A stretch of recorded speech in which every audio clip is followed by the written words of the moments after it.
आप लोगों का स्वागत है हमारे YouTube चैनल पे। तो इससे पहले की वीडियोस में हमने देखा था कि हमारे डिफरेंट टर्म्स क्या है या फिर सोइल ग्रेडेशन वगैरह क्या होते हैं। आज की वीडियो में हम लोग देखेंगे कि कंसिस्टेंसी या फिर अटरबर्ग लिमिट क्या होता है या फिर इसका क्या यूज़ होता है या हम इसकी किस लिए स्टडी करते हैं। तो ये वीडियोस जो है इसमें से लगभग आपका 1 मार्क्स या 2 मार्क्स से पूछा जाता है सभी कॉम्पिटेटिव एग्जाम्स में। तो इस वीडियो को ध्यान से देखिएगा आप लोग और समझिएगा। तो शुरू करते हैं आज का वीडियो। तो सबसे पहले डेफिनेशन देख लेते हैं हम कि कंसिस्टेंसी किसे कहते हैं। तो कंसिस्टेंसी किसे कहते हैं, तो consistency of a fine grain soil refers to firmness and its various with water content of soil. इसका मतलब है कि कंसिस्टेंसी जो है वो हम किसके लिए स्टडी करते हैं, सबसे पहले तो फाइन ग्रेन सोइल के लिए यूज़ करते हैं, क्ले सिल्ट वगैरह के लिए। और ये क्या करता है, ये रेफर क्या करता है, फर्मनेस रेफर करता है किसी भी सोइल का कि वो water content with water content के रिस्पेक्ट में वो कैसे बिहेव कर रहा है या फिर उसकी प्रॉपर्टीज कैसे चेंज हो रही है। ठीक है, तो consistency of a fine grain soil refers to firmness and its varies with water content of soil. अब जैसे अगर सोइल में लगभग 100% सेचुरेशन है या 1 डिग्री सेचुरेशन है तो क्या होगा, सॉलिड होगा और उसमें सोइल पूरा है तो कंप्लीट सेचुरेशन होगा। अगर उसमें लिक्विड बहुत ज़्यादा है तो क्या होगा, लिक्विड सोइल होगा अगर सोइल पार्टिकल्स कम है। और अगर उसमें सोइल पार्टिकल्स ज़्यादा है और वाटर कंटेंट कम है तो क्या होगा, प्लास्टिक जैसा बिहेव करेगा। तो इनकी स्ट्रेंथ चेंज होगी वाटर कंटेंट के रिस्पेक्ट में, या फिर वॉल्यूम कांस्टेंट होगा या इंक्रीज या डिक्रीज होगा। तो इसे हम क्या कहते हैं, कंसिस्टेंसी। अब ये स्टडी किस लिए करते हैं हम, सबसे पहले तो स्ट्रेंथ हमें ये बताता है या फिर ये कहाँ यूज़ करते हैं हम, या फिर इसमें क्रैक्स कब डेवलप हो जाएंगे सोइल वगैरह में अगर हम कुछ इसका स्ट्रक्चर बना रहे हैं जैसे, तो इसमें हम इसका यूज़ करते हैं। ठीक है, अब एक अटरबर्ग जो था एक वो साइंटिस्ट था, इसे हम अटरबर्ग लिमिट भी कहते हैं। तो उसने जो है ये डिस्क्राइब करा था, ये जो आप डायग्राम देख रहे हैं आप लोग, तो इसके अकॉर्डिंग इसने 4 पार्ट्स या फिर 4 स्टेजेस दिए थे सोइल के वाटर कंटेंट के रिस्पेक्ट में, solid state, semi solid state, plastic state, liquid state. ये रेफर कैसे करता है या फिर ये बिहेव क्या करता है या चेंज कैसे होता है वाटर कंटेंट के रिस्पेक्ट में, सोइल का वॉल्यूम या फिर उसकी प्रॉपर्टीज। तो देखो, जैसे कि हम मैथमेटिक्स में ग्राफ के अकॉर्डिंग हम बढ़ते हैं लेफ्ट टू राइट, वैसे इसमें भी हम लेफ्ट टू राइट पढ़ें। कई लोग इसे राइट टू लेफ्ट भी स्टडी करते हैं और कई इसे लेफ्ट टू राइट भी स्टडी करते हैं, लेकिन जनरली जो करेक्ट मेथड है वो लेफ्ट टू राइट स्टडी करते हैं हम। तो सबसे पहले यहाँ पे देखिए सॉलिड स्टेट है, फिर सेमी सॉलिड, फिर प्लास्टिक स्टेट, फिर लिक्विड स्टेट। यहाँ वॉल्यूम है, यहाँ पे वाटर कंटेंट है, वाटर कंटेंट इंक्रीज होता जाएगा, वॉल्यूम इंक्रीज होता जाएगा। अब सॉलिड स्टेट सबको पता है क्या होता है, semi solid, plastic state, liquid state. अब प्लास्टिक स्टेट देखते हैं हम एक एक करके कि क्या होता है। सबसे पहले आता है WS है, यहाँ पे WP है, यहाँ पे WL है। तो WS क्या हुआ, श्रिंकेज लिमिट, WP क्या हुआ, प्लास्टिक लिमिट, WL क्या हुआ, लिक्विड लिमिट। ये लिमिट इसलिए कहा है क्योंकि यहाँ पे ये जो डॉटेड लाइन है यहाँ पे क्या होते हैं कि प्रॉपर्टीज चेंज होते हैं। जस्ट इस लाइन के पहले प्लास्टिक लिमिट है जैसे, या फिर प्लास्टिक स्टेट है, और जस्ट इसके राइट में क्या है, लिक्विड स्टेट है। तो इसलिए हमने इसे लिमिट दिया है, जैसे liquid limit, plastic limit, shrinkage limit. अब सबसे पहला हम देख लेते हैं कि श्रिंकेज लिमिट किसे कहते हैं। WS shrinkage limit, eight this point या लिमिट firmness और consistency of soil change from solid to semi solid state and volume constant and degree of saturation is 1।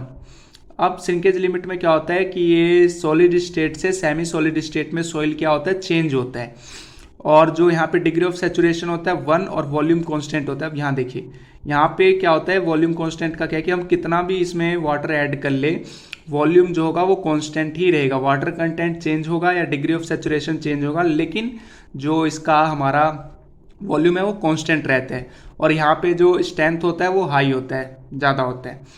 अब इसके बाद आता है WP यानी कि plastic limit.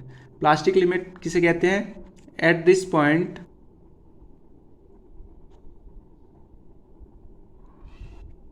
Plastic limit, eight this point limit firmness और consistency of soil change from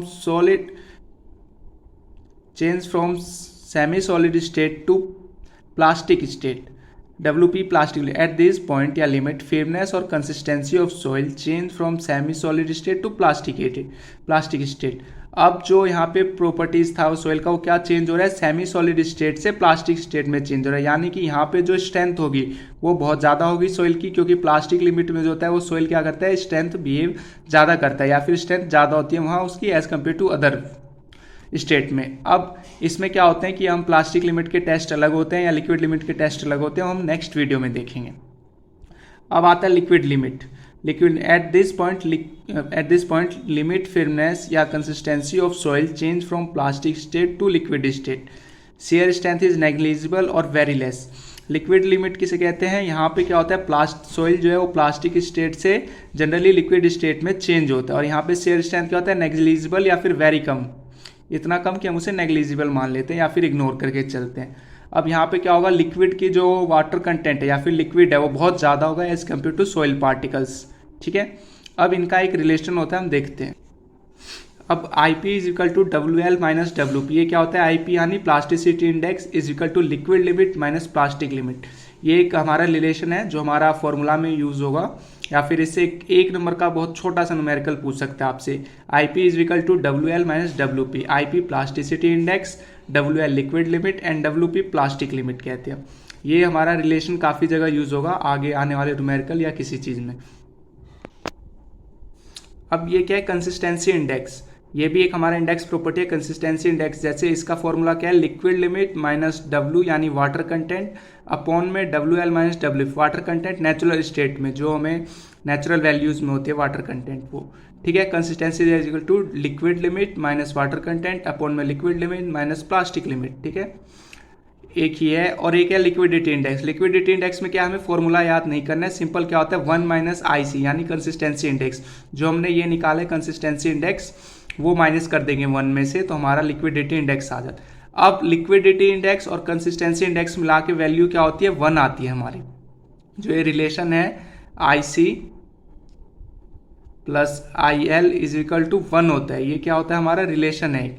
अगर जैसे इसकी वैल्यू लेटस 0.5 आ गई, तो IC की वैल्यू अगर 0.5 आई है तो हमारा IL कितना आ जाएगा, वो भी 0.5 आएगा।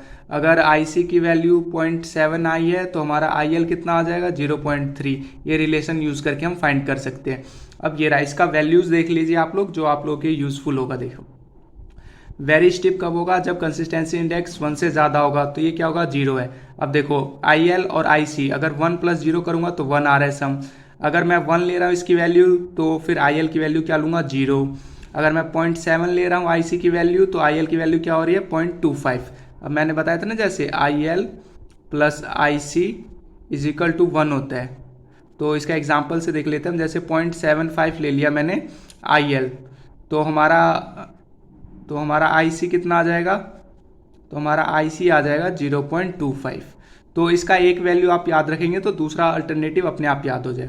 तो अगर आप लोगों को वीडियो पसंद आए तो लाइक कर दीजिए और दोस्तों को शेयर कर दीजिए। ये डाटा याद कर लीजिएगा, और जो लिमिट्स थे या फिर जो प्लास्टिक लिमिट, लिक्विड लिमिट और ये जो 3 फॉर्मूला थे वो आप लोग याद कर लीजिएगा। इससे 1 नंबर का जनरली पूछा जाता है। तो मिलते हैं नेक्स्ट वीडियो में, धन्यवाद।